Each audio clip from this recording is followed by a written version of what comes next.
السلام عليكم. اليوم الأشبال ديالنا داروها ودازوا للربع النهائي كأس العالم.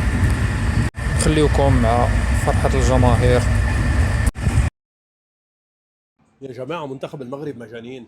يعني بلشوا بكأس العالم بخسارة أمام اليابان 2-0، رجعوا خسروا 6-0 أمام البرتغال، وقت ظن الجميع أنه انتهوا ورح يغادروا على بلدهم. حققوا نتيجة تاريخية هي الأكبر بكأس العالم، وقت فازوا على نيو كالدونيا ب 16-0 لتكون النتيجة الأكبر بتاريخ كأس العالم للناشئين. تأهلوا على الدور 32، واجهوا أمريكا خسرانين 1-0. أمريكا أمام فرصة تانية لا زيادة رصيدة بالأهداف، لكن ركلة الجزاء ما دخلت بدقيقة الأخيرة، وقتها كان الكل مفكر أنه أمريكا صارت بالدور ال16. المغرب من جديد ظهرت عبر أحد أبطالها اللي سجل هدف التعادل وسط جنون الجمهور المغربي اللي ما صدق شو عم بيصير ليروحوا لركلات الترجيح اللي ابتسمت للمنتخب المغربي ليتأهل على الدور ال16. منتخب كان انتهى كلينيكيا بالدور الأول، لكن اليوم صار بالدور ال16 ليتابع طريقه وسط تشجيع كثير كبير لدى الجمهور.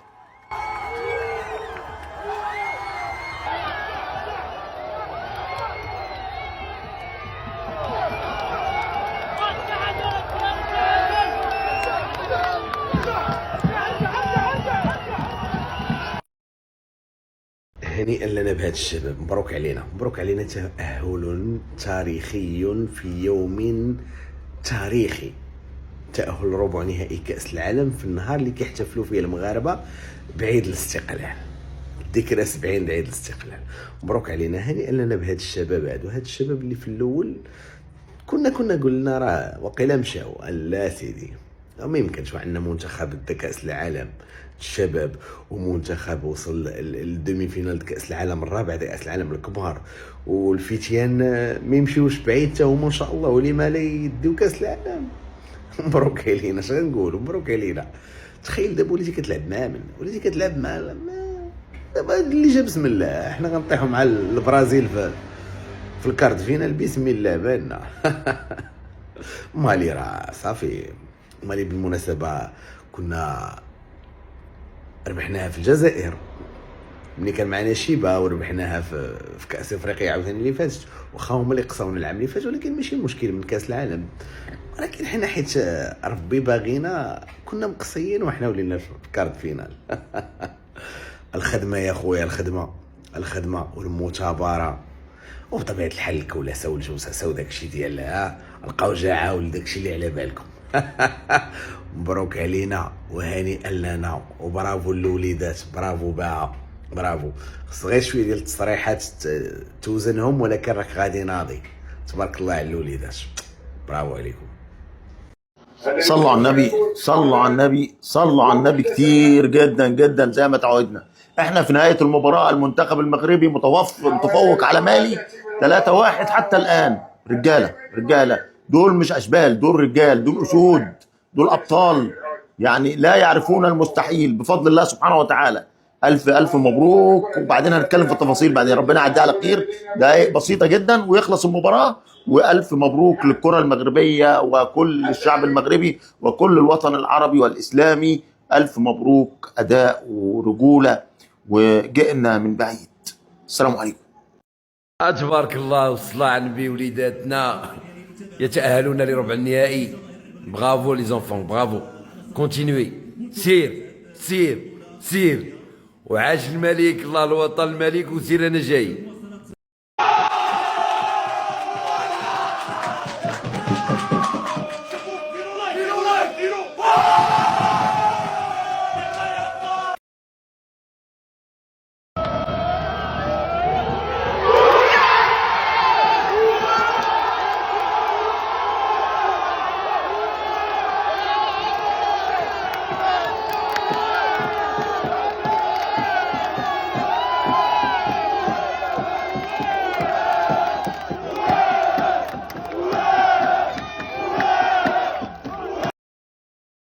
المغرب زنبق مالي، مغرب الزنبقه. البارح واول امبارح زنبق امريكا اللي ما حدش بيزنبقها ومزنبق العالم كله. النهارده زنبق مالي 3-2 وصعد لدور ربع النهائي. وده امتى يا اولاد؟ ده في يوم عظيم جميل كلنا بنحبه والمغاربه كلهم بيحبوه، اللي هو يوم الاستقلال. استقلال المغرب كان زي النهارده سنه 1956 والمغاربه كلهم بيحتفلوا بهذا اليوم، واشبال المغرب بيهدوا هذه الزنبقه الى المغرب والى المغاربه في هذا اليوم العظيم. نقول للمغرب والمغاربه كل سنه وانتم طيبين ودائما في نصر وفي تقدم والى الامام، الى الامام يا فرسان، الى كاس العالم يا اشبال، والى الزنبقه وشكرا.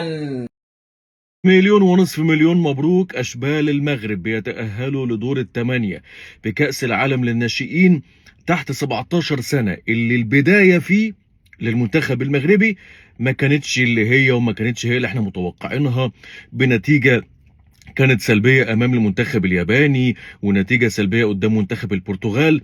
بعد كده المنتخب المغربي تدارك نفسه ولما أوراقه وقدر إن هو يقف على رجله وتأهل للدور اللي بعده، وبعدين فاز على الولايات المتحدة الأمريكية وصعد لدور ال16، والنهاردة بيفوز على مالي وبيصعد لدور الثمانية عشان يبقى قدامنا ان شاء الله باذن الله قدامنا دور كمان، يعني خطوه كمان ان شاء الله ونوصل للمربع الذهبي باذن الله، ويكون المنتخب المغربي بيضيف انجاز جديد لكره القدم المغربيه.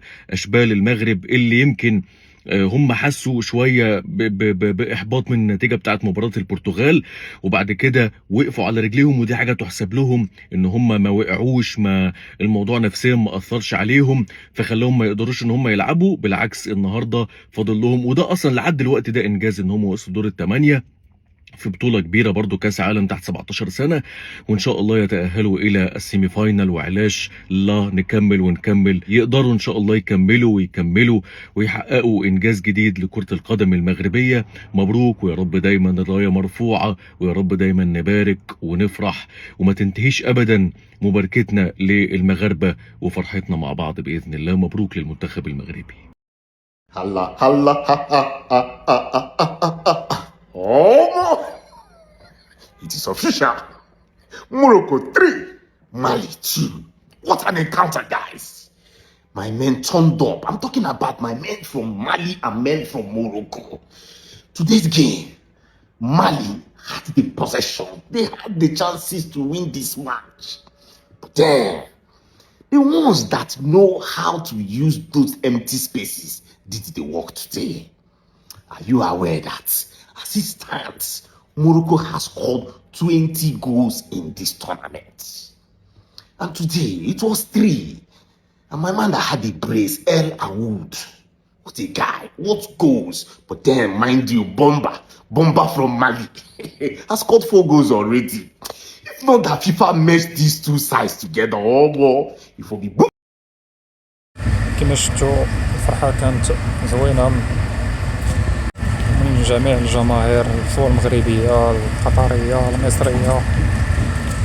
واش في نظركم المغرب قادر يدوز البرازيل ويدوز النصف النهائي؟